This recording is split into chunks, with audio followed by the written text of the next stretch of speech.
بسم اللہ الرحمن الرحیم۔ حضرت داؤد علیہ السلام کی قوم بندر کیوں بنی؟ آئیے جانتے ہیں حضرت داؤد علیہ السلام کی قوم پر کس طرح کا عذاب آیا تھا۔ ایک ایسی قوم جس پر اللہ پاک نے اپنا دردناک عذاب نازل فرمایا اور اس قوم کے تمام لوگوں کو اللہ پاک نے بندر بنا دیا۔ آخر اس قوم کے لوگ ایسا کون سا گناہ کرتے تھے جس کی وجہ سے اللہ پاک نے ان پر یہ دردناک عذاب نازل فرمایا، اور یہ لوگ بندر بننے کے بعد کتنے دن تک زندہ رہے، اور پھر ان کو کس طرح دردناک موت آئی، اور جب یہ لوگ بندر بن گئے تو یہ اپنے عزیز و اقار کو دیکھ کر ان سے کیا کہتے تھے، اور کیا آج کے دور میں پائے جانے والے بندر اسی قوم کی نسل میں سے ہیں؟ ان تمام سوالوں کے جواب قرآن حدیث کی روشنی میں آج کے قصے میں آپ کو بتاؤں گا، لہٰذا آپ سے گزارش ہے کہ اس قصے کو آخر تک پورا پڑھیں اور پورا سنیں اور خوب شیئر کریں تاکہ ہر مسلمان بھائی بہن ہمارے اسلام کے بارے میں جان سکے۔ حضرت داؤد علیہ السلام کی قوم پر عذاب۔ حضرت داؤد علیہ السلام کی قوم بندر کیوں بنی؟ انسانوں کے بندر بننے کی ابتدا حضرت داؤد علیہ السلام کے دور سے ہوئی۔ اس واقعے کا پس منظر کچھ یوں ہے۔ حضرت داؤد علیہ السلام اور ان کی قوم سمندر کے کنارے الہ نامی ایک بستی میں رہتے تھے، اور ان کی تعداد تقریباً 70,000 کے قریب تھی۔ یہ قوم بڑی ہی خوشحال تھی اور اللہ پاک کی بہت زیادہ فرما بردار قوم تھی۔ اس قوم کو اللہ پاک نے بے شمار نعمتوں سے نوازا تھا، اور ہر طرف ہرے بھرے باغ تھے، اور ہر طرف ہریالی ہی ہریالی تھی، اور اللہ تبارک و تعالیٰ کی بے پناہ کرم نوازی تھی، اور یہ لوگ اپنی اس زندگی میں بہت ہی زیادہ خوش تھے۔ حضرت داؤد علیہ السلام کی قوم چونکہ سمندر کے کنارے رہتی تھی، اور اللہ تبارک و تعالیٰ کا ان پر اس قدر کرم تھا کہ سمندر کے اس کنارے پر بے شمار مچھلیاں آتی تھی جن کا یہ لوگ کاروبار کرتے تھے اور بہت ہی خوشحالی والی زندگی گزارتے تھے۔ قوم داؤد سے اللہ تعالیٰ کا امتحان، جب یہ قوم اللہ پاک کی مہربانیوں کی وجہ سے خوشحال ہو گئی تو پھر یہ قوم اللہ پاک کی نافرمانیوں کی طرف اتر آئی اور طرح طرح کے گناہوں میں مبتلا ہو گئی، اور پھر اللہ پاک نے ایک دن اس قوم کا امتحان لینے کا ارادہ فرمایا، اور حضرت داؤد علیہ السلام کو وہی بھیجی کہ اپنی قوم سے کہہ دے کہ ہفتے والے دن مچھلی کا شکار کرنا بند کر دے۔ اور اس طرح اللہ پاک نے حضرت داؤد علیہ السلام کی قوم پر ہفتے والے دن مچھلیوں کا شکار حرام کر دیا، اور پھر یہاں سے اس قوم کی بربادی شروع ہو گئی۔ حضرت داؤد علیہ السلام نے اپنی قوم کو بتایا کہ اللہ پاک نے ہفتے والے دن مچھلیوں کے شکار کو حرام قرار دیا ہے، تو وہ لوگ بہت ہی زیادہ پریشان ہو گئے، اور ساری قوم سر جوڑ کر بیٹھ گئی، کیونکہ ہفتے کا دن ہی وہ دن تھا جس میں مچھلیاں بہت ہی زیادہ تعداد میں آتی تھی اور خود بخود کنارے پر آ جاتی تھی، اور باقی دنوں میں بہت ہی کم یعنی کہ نہ ہونے کے برابر ہی مچھلیاں پکڑی جاتی تھی۔ اس قوم کا گزر بسر چونکہ مچھلیوں کے شکار پر تھا، اس وجہ سے اللہ تعالیٰ کا یہ حکم سن کر یہ قوم پریشان ہو گئی۔ یہ لوگ اس بات سے بے خبر تھے کہ یہ صرف اللہ کی طرف سے ایک امتحان اور ان کی آزمائش ہے۔ شیطان کا وسوسہ۔ پھر شیطان نے ایک دن ان کے دلوں میں وسوسہ ڈالا کہ سمندر سے نالیاں نکال کر خشکی میں بڑے بڑے حوض بنا لیے جائیں۔ جب ہفتے والے دن مچھلیاں آئیں گی تو وہ ان نالیوں میں سے ہوتے ہوئے بڑے بڑے حوضوں میں آ جائیں گی، اور اس طرح پھر ان نالیوں کا منہ بند کر دیا جائے، اور پھر اگلے دن یعنی اتوار والے دن ان کو پکڑ لیا جائے۔ شیطان نے اس قوم کے لوگوں کو برگلایا کہ اس طرح ہم ہفتے والے دن شکار سے بھی بچ جائیں گے اور مچھلیاں بھی ہمارے ہاتھ آ جائیں گی۔ بہت سے لوگوں کو یہ وسوسہ اچھا لگا اور انہوں نے ایسا ہی کرنا شروع کر دیا، اور انہوں نے سمندر سے چھوٹی چھوٹی نالیاں نکالنا شروع کر دی، جس کے ذریعے زیادہ مقدار میں مچھلیاں ان حوضوں میں آنا شروع ہو گئی۔ اس قوم کے بدبخت لوگوں کو شیطان کا یہ ہیلا بہت پسند آیا، لیکن اس قوم کے لوگوں نے یہ نہ سوچا کہ جب مچھلیاں سمندر سے آ کے ان حوضوں میں قید ہو گئی تو وہ مچھلیوں کا شکار ہی ہو گیا، اس لیے شکار بھی ہفتے والے دن ہی قرار پایا جو کہ اللہ پاک نے حرام قرار دیا تھا۔ اس موقع پر یہودیوں کے 3 گروہ ہو گئے۔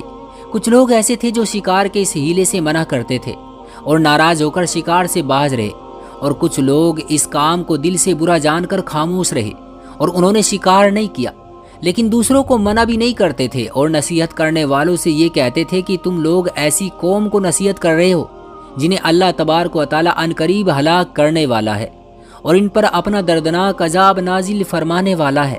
اور اس قوم کے کچھ لوگ ایسے تھے جو سرکشی اور نافرمان لوگ تھے، جنہوں نے اللہ تعالیٰ کے حکم کی اعلانیہ مخالفت کی اور شیطان کی ہلے بازی کو مان کر ہفتے والے دن بھی شکار کرنے لگے۔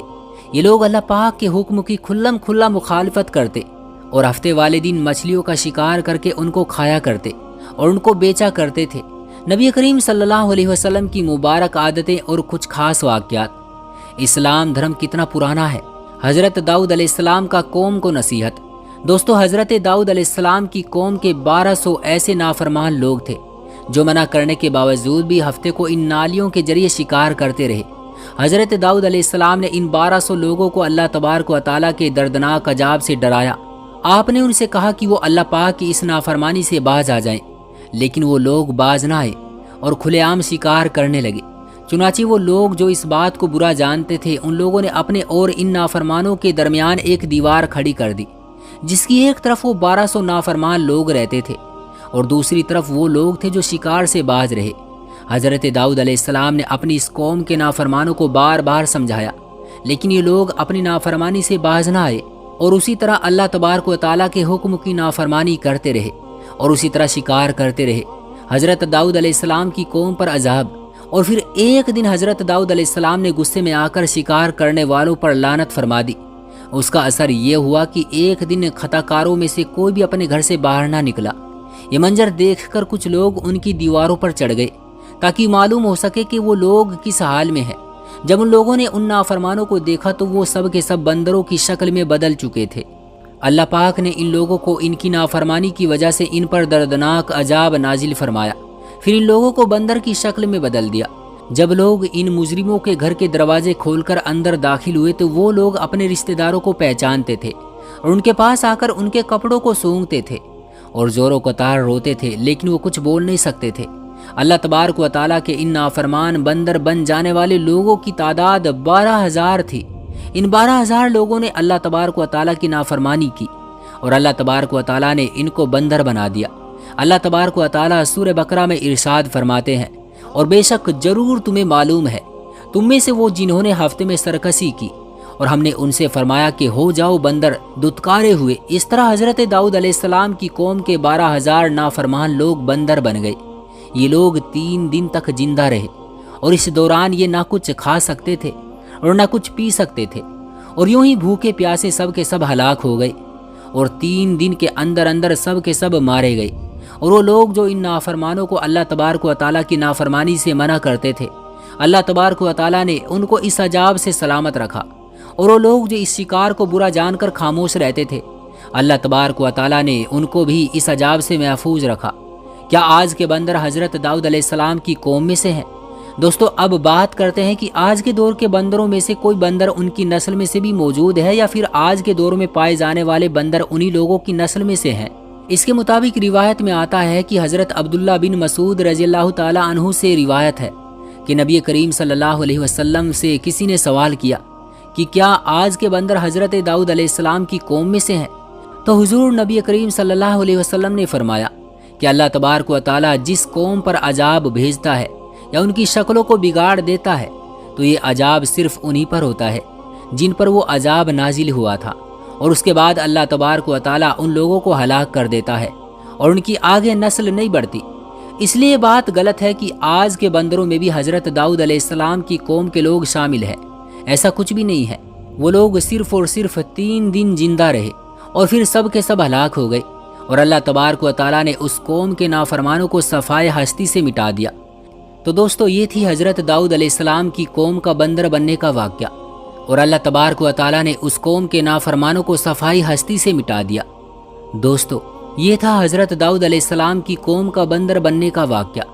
دوستو، اس عبرتناک واقعے سے ہمیں یہ سیکھنے کو ملتا ہے کہ اللہ تبارک و تعالیٰ کی ہمیشہ فرما برداری کرنی چاہیے، اللہ تبارک و تعالیٰ کی نافرمانی نہیں کرنی چاہیے۔